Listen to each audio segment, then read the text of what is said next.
Suscite-t-il de la méfiance? Qu'a-t-on à en craindre ou qu'a-t-on à y gagner? Margot Manière, Didier Dahan. Les partisans du traité l'assurent, pour la France c'est une bonne nouvelle.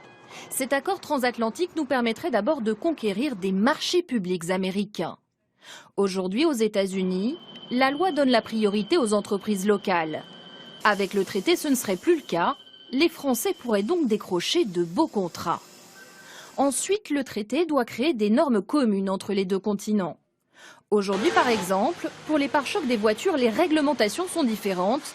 Les constructeurs doivent donc créer des modèles selon chaque zone. Pour cet économiste, une harmonisation des normes permettra aux consommateurs d'acheter moins cher. Le respect de ces différentes normes induit un coût élevé pour les entreprises. On estime globalement qu'il représente à peu près 20% sur ce qui est très important. Des échanges facilités et des droits de douane supprimés, les exportations seraient alors dopées. Plus 10% pour la France.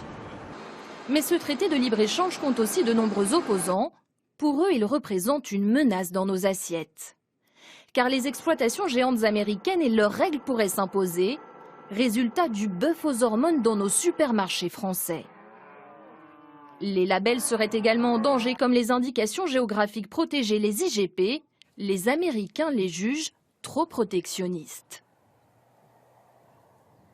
Les indications géographiques doivent être défendues au niveau mondial. Si nous voulons éviter qu'il y ait des usurpations, qu'il y ait de la fraude, qu'il y ait du champagne de Californie, qu'il y ait des châteaux de vin américains qui ne respectent pas les savoirs des terroirs français.